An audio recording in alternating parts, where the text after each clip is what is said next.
about you guys?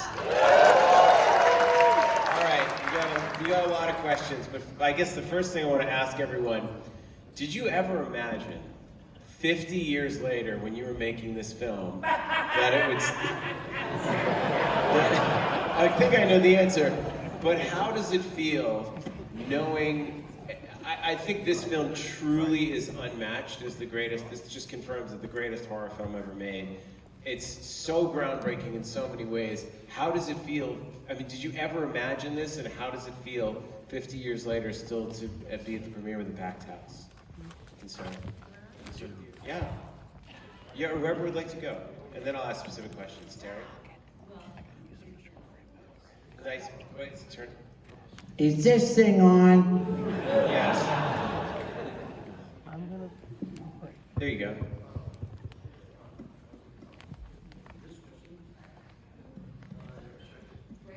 Well, anyone who's on can. There you go. Hi. Well, first, Eli, I'm a big fan of yours. Thank you. So, That's the right answer. No. You know, actually, after 10 years, I was no longer an ingenue, and the film had done nothing for me. When we made it, I never thought it would come out of the can. I was doing a play with Andy Devine, you know, Stagecoach. Yeah. And he said, "Oh, Terry, that thing will never come out of the goddamn can." And I'm like, you know, I don't know anything about anything. So no, I didn't know. When did it start to become a thing? Was it an immediate smash sensation? Because in our minds, it always was. No, it was banned across the world.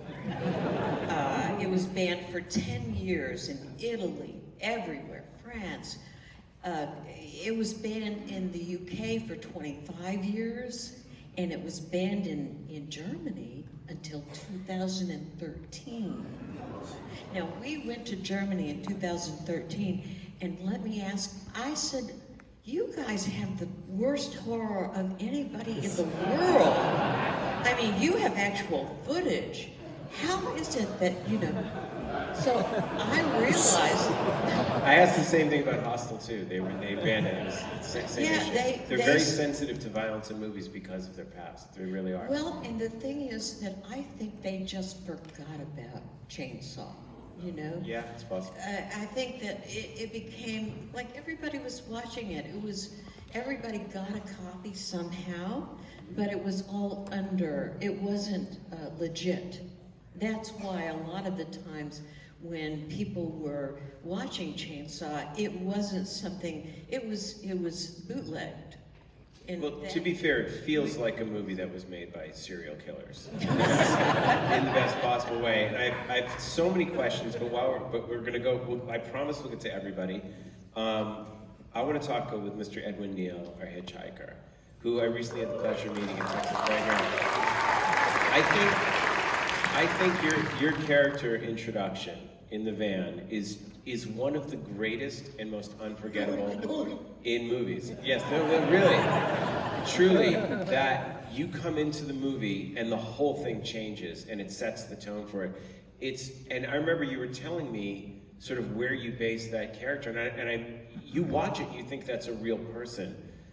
It's such a powerful performance. Your body language, you seem possessed in the film right through the end, right through you being thrown under the truck. Can you talk about finding that character, becoming that character, and what it's like watching it all these years later? First of all, I'd like to thank everybody that was able to bring Mr. Roth here to do this Q&A. I don't know if you know who he is. They know. It's an honor for us. No, it's an honor for me. No. We hope that whoever's doing the moderation has seen a film. As opposed to someone who stole everything from it, movie after movie after movie after movie. He not only seen them, but he makes them, and they're darn good. But just to show you, and there's young filmmakers here. Yeah. There's young filmmakers here, and I want you to see a shining example of how to do anything you can on a film set to learn your craft and become in a seat where he's sitting now. to give you one example, and I only have time for one, you have one of the best credits in film history. It's from Southland Tales. Man shot. It's, as the credits roll, this esteemed gentleman is billed as man who gets shot on a toilet. I know. As much as I'd love to make this Q&A a career retrospective, I'm the biggest fan in the world, and I have so many questions. I'm dying to know that personality, that character. You're in it. It really is like you're possessed. Where did that come from? Where did you stay in it? And I remember you had based that on someone. I have in real life, a paranoid schizophrenic nephew who does all that stuff. And we were sloshing back to the University of Texas Drama Department, and we were drunk. We had taken massive quantities of alcohol because we had an acting class coming up, and none of us had learned our lines.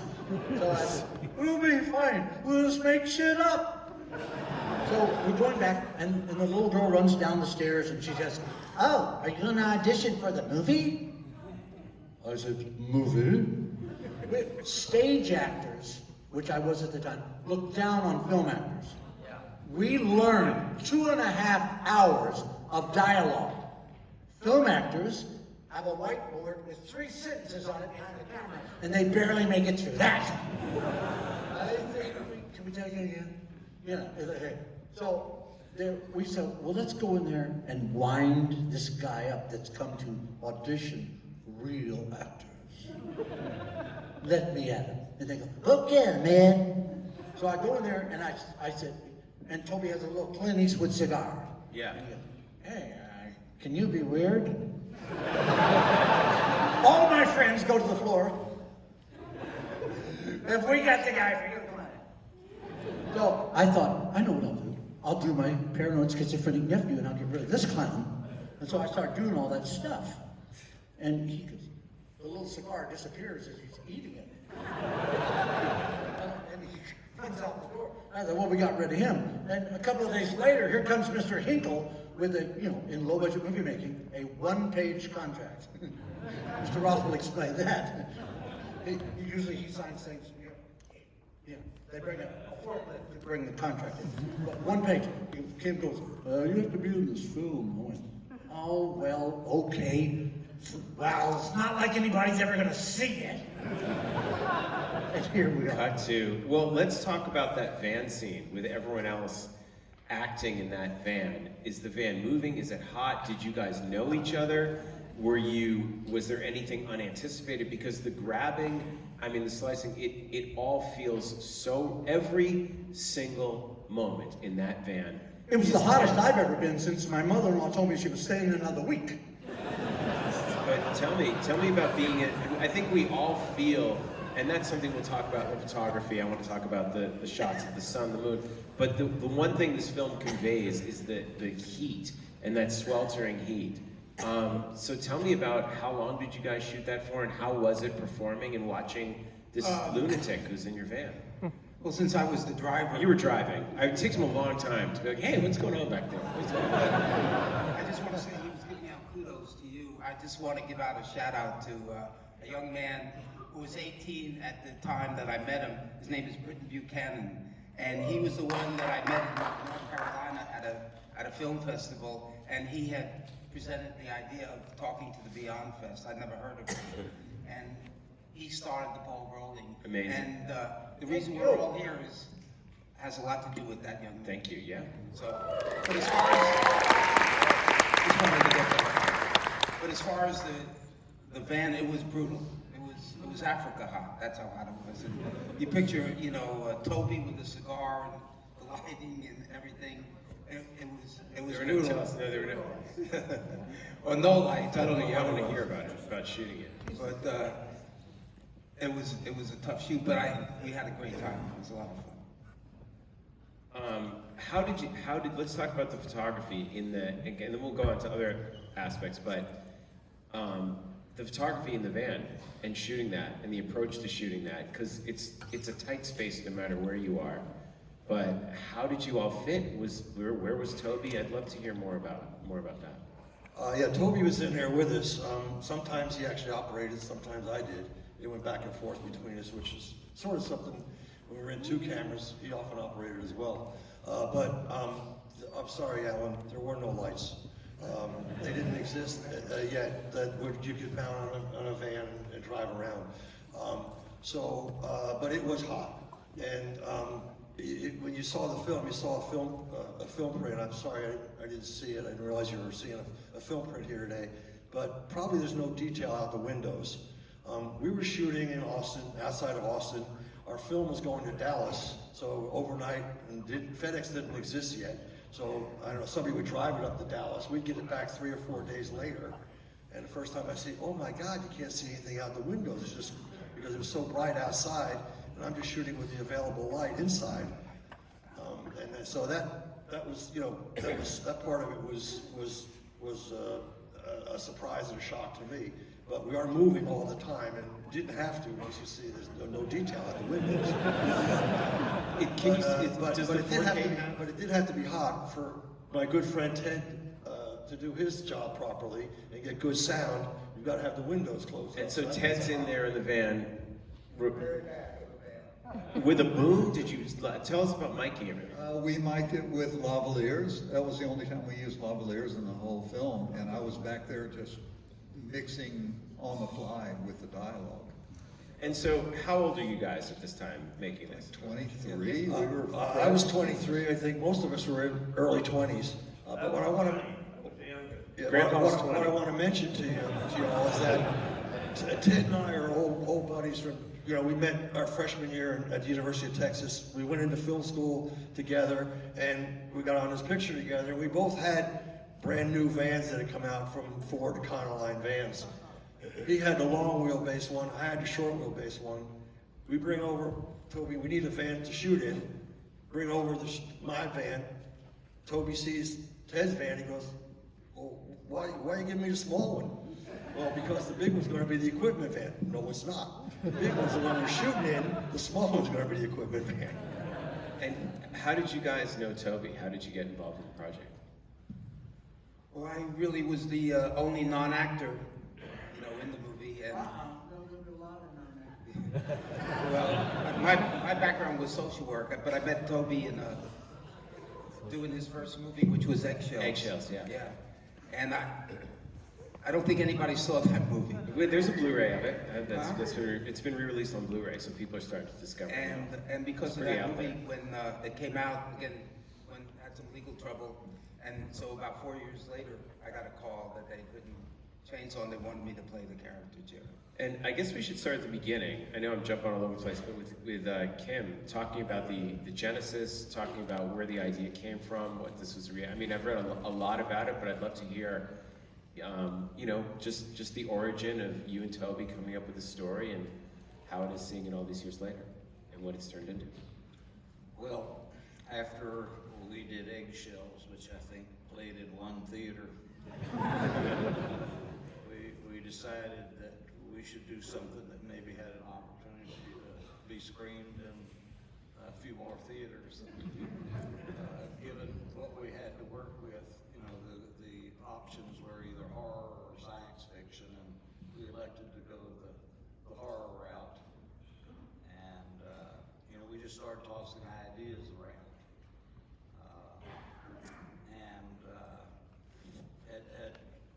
Initially, anyway, Toby's idea of who was in that house, because we fairly quickly came to the structure of the story. Do you want to hold the mic just a touch? Yeah, there you go. Perfect. Okay, sorry.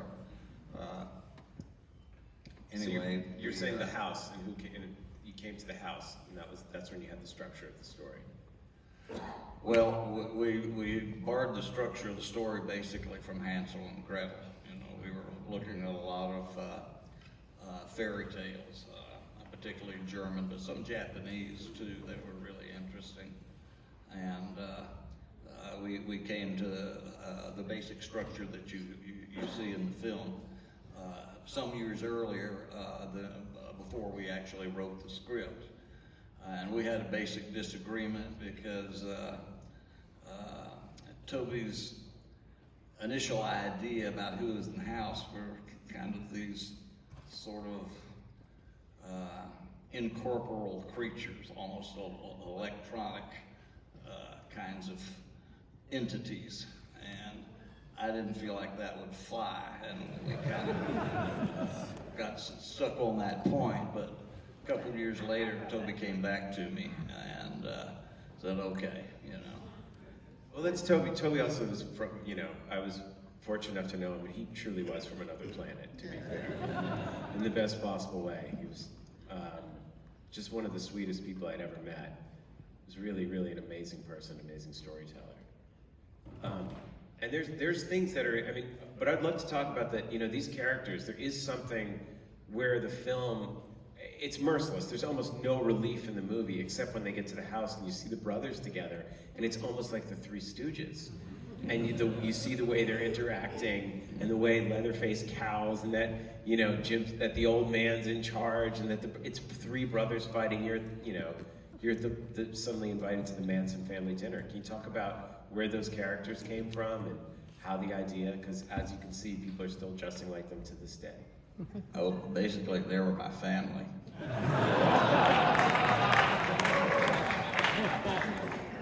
Well, I mean, in broad principle, they were, families disagree, they squabble. Yeah, don't get along, they have different agendas. And, we frankly thought it was very funny, to tell the truth. Look what your brother did to the door. Well, you heard the laugh I got tonight. Look what your brother did to the door. Exactly. What was that? That got a huge laugh. That got applause. Look what your brother did to the door. It's just one of the best lines in the movie because of all the things that are going wrong in that house with the heads and the things. Like the fact that he's upset about the door. Right. Well, It's truthful. You know, bourgeois morality, you know. Yeah. You don't mess up the door. What are you doing? It's our You gotta door. worry about the electricity and, you know, it's life in America. And the details in the house, like, I mean, that scene, you know, where Terry, where you go in and you're in that room, that is one of the scariest, most iconic scenes in horror movies, with that chicken. And again, I want to talk to Wayne about the sound and the music. It's just relentless. It just goes on and on and on, and you feel, and Daniel, the way and this is something I've stolen in all my films, is the way it's so controlled with her getting off that, you know, you're on these beautiful, beautiful dolly shots going under the swing, one of the most iconic shots in horror, and then it's so controlled, it's so rigid, and you go in that room, and it all just goes off the rails, and everything's handheld, and it's this crazy. It's brilliant the way you did it, and the way it's edited. Can you talk about being in that room? And I'm curious how much of that detail was Toby and the design, and how much of that was, you know, in the script. Well, you have to understand that when Daniel came up with that shot, it was right after Toby had been arguing with the producers that, you know, they could not do anything but what they were supposed to do. But yeah, under the swing shot, yeah. And Daniel Yeah, of will course. tell you about that. But I came out to the set, and Dottie, our makeup person, she was repairing my makeup. We'd been waiting for Toby to finish whatever was going on, but I didn't know anything about that, you know. I was just an actress trying to protect my cheeks. And recently I had been asked if I would do a skinny dipping shot. And I had no agent, I didn't know what to say, but when it was asked of me, I said, oh, I certainly can't act with my clothes off. You know, my talent will go right out the window, and that's all that was on my mind, you know. And I looked over, and I saw Daniel sitting hunched over his camera under the swing, and I thought, well, that's odd. That's where I'm supposed to go sit. Wow, what's gonna happen now, you know? And so they tell me to go sit under the swing. I asked Dottie, I said, Dottie, what's Daniel doing under the swing? And she said, well, I don't know. She walked away. Wow, okay, I'm really getting scared now. Then they said, go sit on the swing, Terry. And I went and I sat down on the swing. And I wasn't feeling good about this whole thing. And then I said, Toby, no, I can't do this, I can't. And so for however long I argued, finally Toby said, with his little cigar stub in his mouth, he said, oh, God damn it, Terry, we're gonna shoot all around it. Just go sit down. And I thought, well, I better go sit down, and then they started this whole thing. I had no idea about what Daniel had in mind, but all I'm gonna say right now, I'm gonna let Daniel take over, because I owe Daniel everything. He made me famous. And I didn't know it for 35 years. Well, I will say, yeah, I want to talk about the swing shot and then the switch and the conscious switch to inside the room and going handheld in the zooms. Please. Yeah, no, please talk, Daniel. I would love to hear a little, and then Terry, I want to hear about acting in that scene. It was determined after our first week of shooting that we weren't going fast enough. Pretty typical for a bunch of people in their early 20s to be accused of that. But anyhow, they shut us down for a week, and Toby had to write a shot list. He was supposed to write a shot list for every single shot we were going to shoot. Come back to work after the first Monday after that week down. I get there first. They give me the shot list. Keep in mind, this is 1973. Today, you get a shot list 5 seconds later. They had to give me an actual physical piece of paper that had to be mimeographed, copied. Anyhow, they give it to me. I set up the first shot. Toby shows up 45 minutes later and changes everything. Right? We don't do anything. We go through that whole day not shooting anything on a shot list. But because we've returned to production, production's quite busy rearranging all the locations, everything has to be rearranged. Next day, same thing, same exact thing happens the next day. I go, Toby, he goes, oh man, didn't I tell you, Daniel, we're not shooting that shot list. They made me write that just to get it. I wrote that to get them off our backs. We're going to do it the way we've been doing it. We're going to bring the cast in here. We're going to see what they want to do, how they want to move. Then we'll know how to cover it. How? They said, we're not in the location. We're not the cast. How the hell can I write a shot list? Right? Okay, cool. Now, they caught us on that at the end of that second day. And you guys, from now on, you shoot the goddamn shot list. That's all there is to it. Right? Well, shooting around the swing, this idea just came to me, that this swing shot that thank God has been appreciated by everybody. Anyhow, I come up with this idea, and I go, Toby, man, I said, we have this platform dolly, and I forget it was 40 or 60 feet of track, I forget what we had. I can lay down flat on my belly on this platform dolly, and I can hang the front of the camera off the front of the dolly, get it really low, tilt up enough to keep the track out. We get a nice sexy shot of Terry's legs and the cut-off shorts. And I said, and as we make the move in, the house will grow and grow and grow and grow and take over the frame. Oh, damn, I'm gonna set it up. Right? So he goes off, I'm setting it up, and I get to come over and I'm told, you can't make the shot.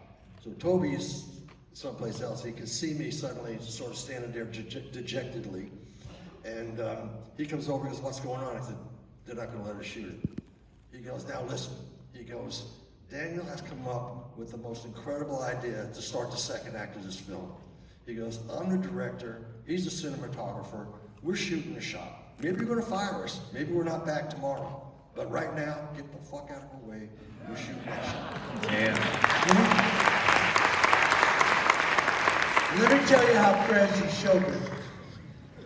I get cast in a little film called JFK by Mr. Oliver Stone. The sole purpose of the casting was that I'm a billionaire. No, that wasn't it. The sole purpose of the casting was he had seen on my resume that I'm the hitchhiker from the Chainsaw Massacre. He casts me for the sole purpose of having me explain that shot to him. What can I say? I'm eating $800 a day in food, Steven Spielberg had me do the same thing for him to explain the shot.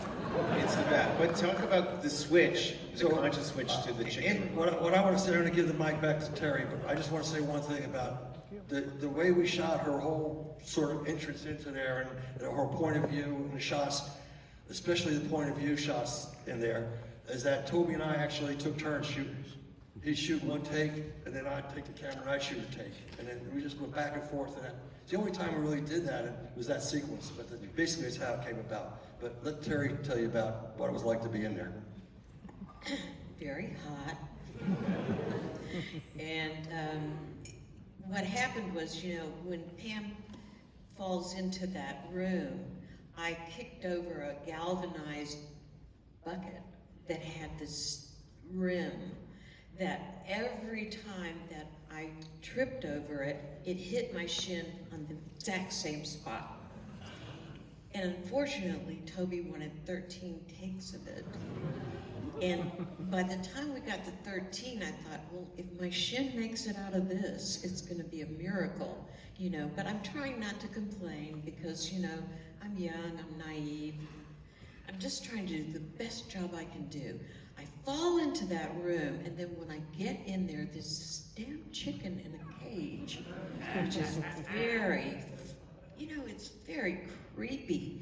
And at the same time, I'm breathing in these feathers because they're everywhere. And so at that moment, I think it's kind of beginning to dawn on me, because when I first started out, it's like chainsaws and, you know, I couldn't quite wrap my brain around what was really happening. But then I got it really completely. And we filmed that for, I'm thinking about a day. I don't know. About a day we filmed that, right? Your interior sequence, yeah, your interior sequence probably, you know, coming down the hallway and into that room probably was the better part of the day. Yeah, so it's creepy, and I'm beginning to kind of get the feel of what's going on. And but it was really hot. It's masterful. And also, I think, you know, look, there's so much we want to get to, but I do want to make sure everybody has a chance to hear from all of you. I'd love to know, I think one of the things that makes the movie so jarring and uncomfortable is the spectacular music by Wayne Bell. Wayne, amazing. But combined with Larry Carroll and the editing, and I noticed, you know, the amount of times I've taken the wide, the telephoto, the running and the tracking shots, and the cutting closer for tension. But I think in particular that scene, the scrapes, the noise, the sound design, it's, you know, ties right back to the opening with those photographs. But that, can we talk about just the score, and then Larry editing that together, and how you guys worked in harmony to create truly one of those, you know, 90 minutes of just terror. Thank you.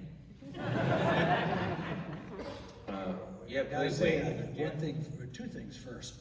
About the chicken room scene, we need to mention also the art director, Bob Burns, because Oh yeah, that absolutely, yeah. quality Amazing. who was a work of art in his own right, but that's another story. And the second thing that needs to be said is there's a Chainsaw soundtrack album coming out on Waxwork Records in October. Oh, beautiful. It'll be all of that original score. So, after 50 years,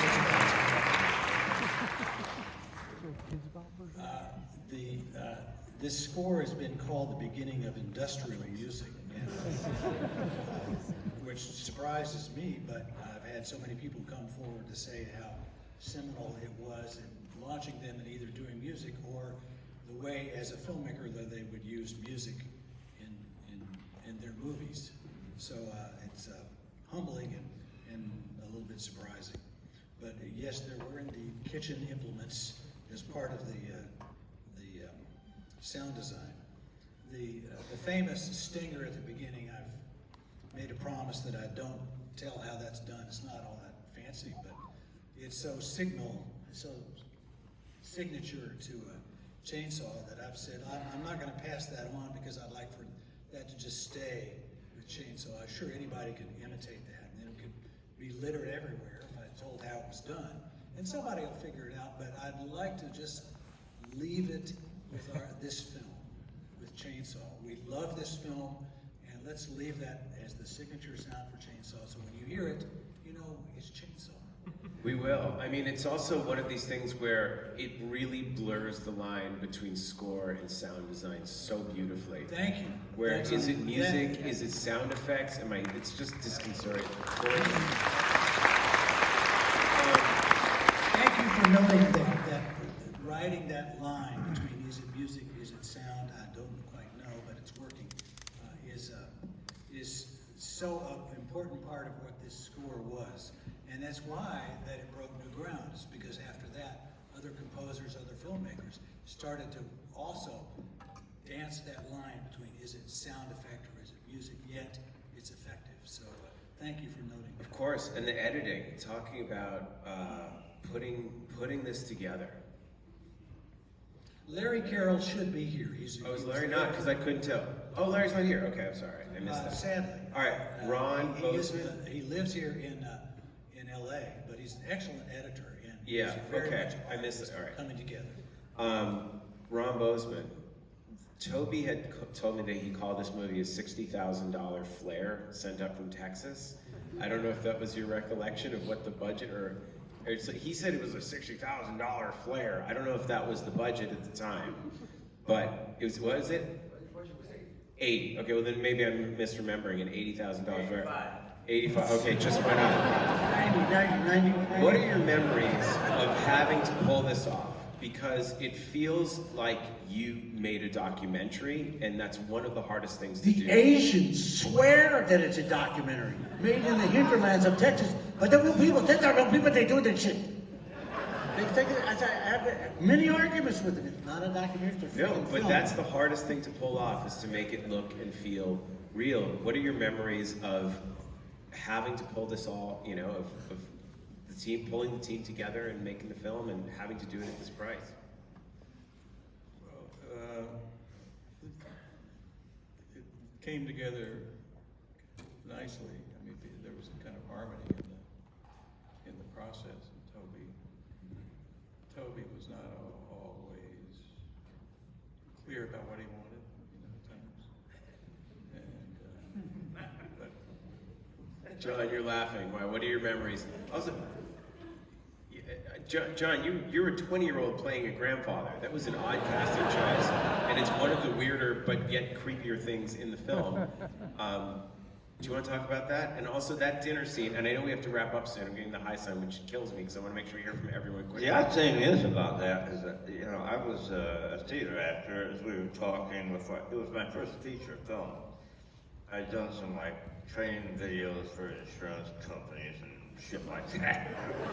But, what was the question? Well, just your memories. Toby told me that when they were shooting the dinner scene, and this might be your memory, first he was dealing with investors that were driving him crazy, but outside the house, there were a bunch of dead animals that were really, really, really starting to smell.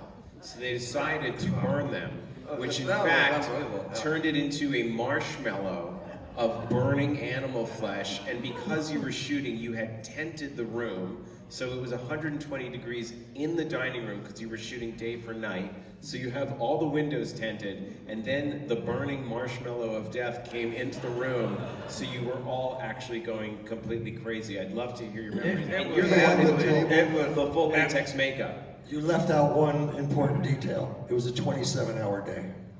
Okay. And the table full of head The cheese stuff, and the stuff chicken in the room on the carcasses. plates was worse than the smell outside because of film continuity. You couldn't move the stuff.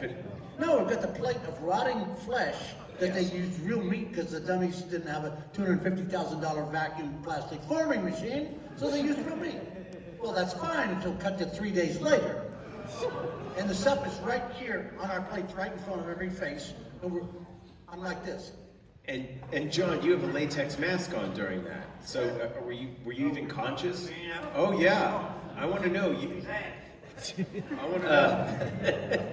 Family still fighting. Yeah, it was actually, well, it was a mask, but it was cut into sections and applied. It was a very tedious process. It was applied in those sections with a spearing gun. It was terrible, absolutely awful. And I feel like that probably vacuum formed to your face after shooting that. Build it up. God. When they took it off, I looked like a. Have you ever seen like a robin's egg that fell on the sidewalk and there's a bird embryo? And you can see all their veins and all that stuff. That's what it looked like. I remember him and Dottie Earl and Toby all standing there, and there was nothing like fisheye effect. They all went, "Are you all right?" And we also forget that you have Michael McClary, assistant camera, keeping focus. And I mean, Ted, you're doing the sound. Michael, what do you? I mean, I look at those running shots, the iconic one that was the freeze frame. How the hell are you keeping focus in the dark with a cycle running with a real live chainsaw? That to me is one of the greatest unsung accomplishments of this movie, is the focus pulling. Please, we gotta hear about that. Yeah. We had to get it right, or we'd reshoot and reshoot and reshoot. And I wanted to make sure Daniel was happy, so I think it was just luck. And those eyeball shots, keeping those in focus, and the macros. Toby shot those. Did he put the camera inside her eye? He had a macro 90, but that was shot at, during the editing. Toby came up with the idea for those shots, and that was actually shot well into post-production. Wow. And did Bill Vale make it here tonight? Because I missed it. Bill. Let's wave hi to Bill. Okay, playing Kurt. Bill, I think you also. What's great about Kurt, Bill, is that we think in any other movie you'd be like one of the heroes making it to the end, and you just get whacked first. Because he's got these great, handsome, heroic looks. He's the cool guy of the group. He's the one that's gonna beat. Maybe he might not make it to the end, but there's no way this guy's gonna go first. Talk about your memories, reading the script, your infamous kill scene, being on that floor with the blood, with Gunnar Hansen. Love to hear your memories of it. He's got a mic. Great experience of my life. I remember wanting to be in the movies from a little kid. It was my dream. And when the opportunity came, I called up Kim, we talked. I happened to be the right look, the right size to be in the movie. Years later, I found out from Kim that Terry and I were hired to be the Ken and Barbie of the movie. You were. Luckily, Kim told me later that we gave them a lot more than they had planned on, which was a nice thing here. There was not a lot in the script for me. Again, like some of the other guys, I came from a theater background, and I was taught, well, it's always in the script that answers are there. And they weren't. I remember getting a copy of the script. It was a very short script. It was like 60 or 70 pages, but Yes. most of it's description. Right. And this is not anything against Mr. Hinkle, who is a dear friend, but it just wasn't there. I would go up to Toby and say, early on, saying, well, Toby, what is my motivation here? I'm an actor who likes to talk about things, right? Some actors don't, some actors do. I do. And Toby would go, just be yourself. It's great. That was my direction. The first day that we were in the old house, and I think it was the first shot of the whole movie. Danny would know better than I would. Yeah, he's saying. But it was the first shot that I was in. We went in the room, and Toby found a nest of daddy Yes, longlegs. beautiful shot. That are The in, sound that's design in the is movie. so creepy. Yes. And we go in there, and Toby finds it, and he goes, okay, now, this was my first day, my first shot, my first direction. He goes, look up there and think of pubic hair. Words. We will now all think of that every time we watch that scene. We'll think of Toby's scene. And I'm thinking to myself, what kind of women do you date? You know? All right. I have one question. On that note, because we're going to wrap up in a second, because we have another movie coming. Levy Isaacs and Ed Grant, guys are in it. What happens? You're called to work for a day of shooting, and then it becomes this iconic scene. So I'd love to know how it feels. What did you think when you just went in and did a small part in the movie, and then being here 50 years later? It must be quite surreal.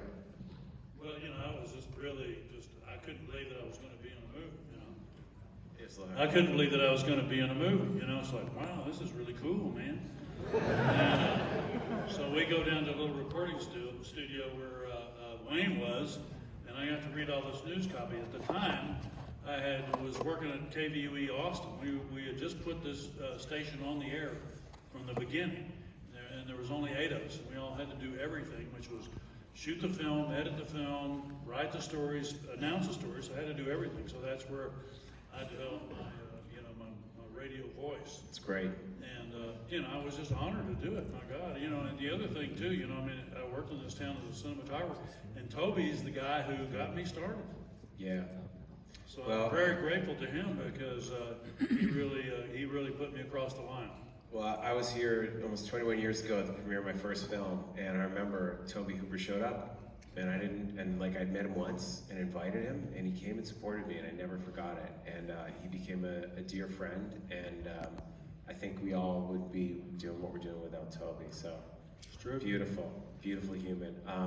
And I just wonder if anyone else has any kind of last memories of Toby before we let you guys go. Yeah, Ed. Yeah, whoever. Yes, please. Whoever's mic. I'd like to say that he made me crazy for most of the movie, okay? Because I wanted to collaborate with this man, and he just kept saying, "Oh, just go be yourself." Really disappointed to me at the time, until we came to my death, which is my favorite part that I did in the movie. But it turned him on to the extent that he wanted to collaborate. Originally, the death was really, really simple. And I went up, I was supposed to trip, and Gunnar hits me on the back of the head, I fall down, and that's my death. And I had remembered a saying, and I think it's from Jimmy Cagney, who said, "No good actor dies quickly." One of my favorite guys, White Heat, if you haven't seen it, you should. Anyway, and I said, no, this isn't the end of the movie for me. And I said, no. If I come up and do this, then he swings this way, and I would go that way. And then Toby said, yeah, blood in your mouth. And then I go, I fall down, and he goes, and you rattle your feet. And I go, yeah, then I flip my body. And he anyway, the whole thing was a collaboration that I enjoyed so much, and I could tell he did too. Beautiful. And I think the proof is on the screen that what we did works. It did, right through the very end. I mean, we have the opening scene with the radio announcer, and I don't think we heard from Ed at down on the very end. Any memories of Toby? Appropriately at the last of the film, right? The end of the film and the end of our Q&A. Let's hear it. I mean, that's a crazy ending with a live really chainsaw. I mean, Yep. Memories of Toby, memories of shooting it, memories of that day. Sure. Well, I'm a trained composer, right? That's how I started my life at the university. I knew Bob Burns, who Sure. Wayne was kind enough to mention, somebody who sort of doesn't get much credit. But Bob was a very influential character, and I knew Bob in college, which is why I'm mentioning Bob first. And at some point, I think it's called an autodidact. I'm interested in a lot of stuff. At some point, I decided I wanted to be a truck driver. Why not? From old Austin, Janis Joplin, that whole scene, into San Francisco, yada, yada, yada. And then I get a call from Bob and he said, "You still have that truck?" Yep. He said, "Well, can you go rent a cattle trailer and come out to this road in Round Rock, 7:30 on X morning?" Yeah. So I showed up. In my view, I was the extra and the truck was the hired actor. I was just there to operate the truck, right? And it changed dramatically during the course of the day. I'm sure it was in the script, but as was my habit, I don't think I ever read the script. So Most actors don't. I think that's probably true. And so I went through the day astounded, shocked, and terrified, and very sore. Thank you, Daniel.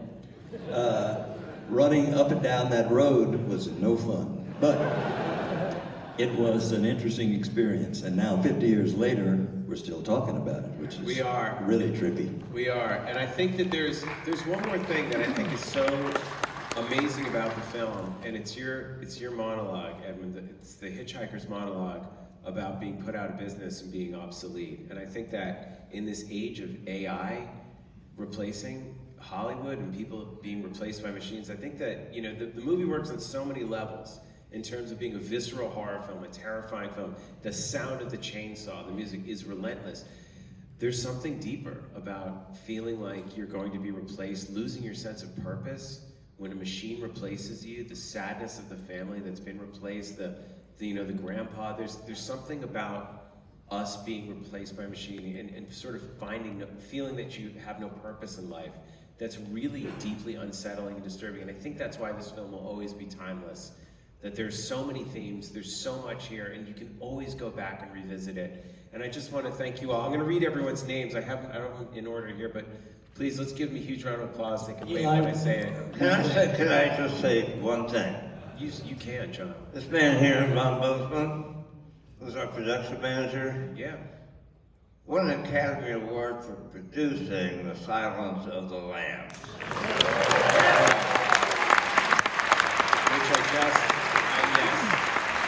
Which that is the first thing I should have said.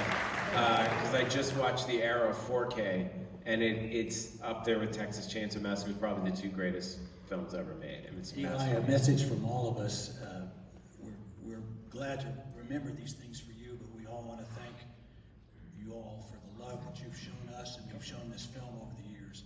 And we are truly appreciative of your being here and sticking with us and in loving what we've done. So please close us out. Thank you. And Daniel, why don't you make all the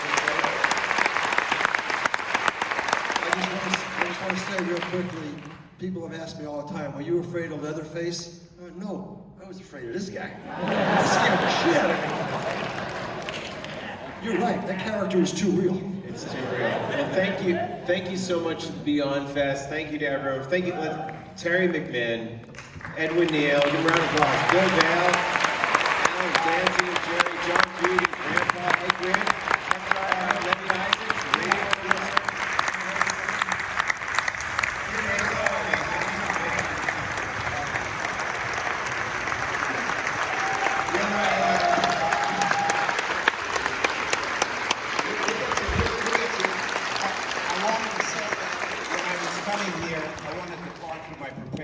Text. And since it's our 50th anniversary and I love LA, I wanted to just tell a little bit of a behind the scenes situation. We all wore our own costumes because there was no budget. There was no budget for anything. And Bill, you know, we each wore an amulet of sorts, and Bill wore a cross. And me being of the Jewish persuasion, I wore a mezuzah, which is typically on the doorposts of a Jewish homes. And the interesting thing about this mezuzah is that my grandfather, who I love dearly, on his deathbed, he sold it to me. Thank you very much. There you go. All right. Let's continue with the standing ovation. Kit Hinkle, our writer. Daniel Pearl, DP. Michael McQuarrie, assistant camera. Ron Bozeman, Academy Award winner, production manager. Wayne Bell, is the incredible team that brought you the greatest horror film ever made, the Texas Chainsaw Massacre. This night is returned.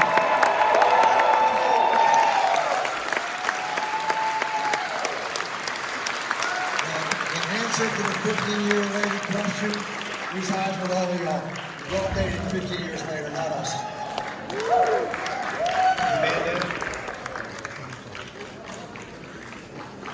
I have a new country album coming out. I want everybody to go out and buy it.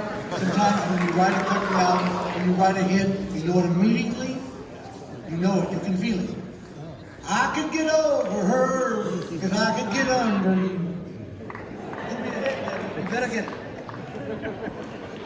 I think he's being helped off the stage. All right, thank you. All right. That was great. That was great. You see, took a bit of a spell. We can all take a bathroom break. Give him a rope, but if it's all right.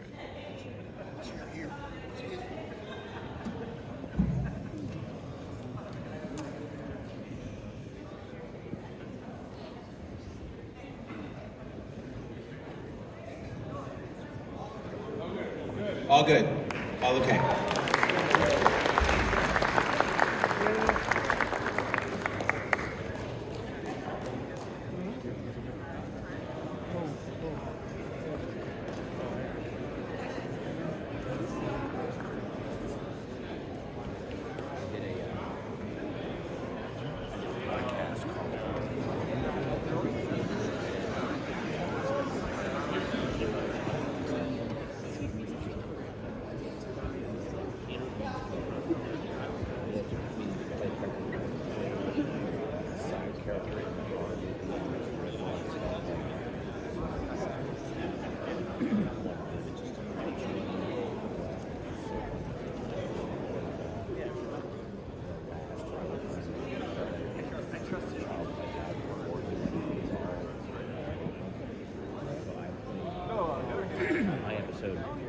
Yeah.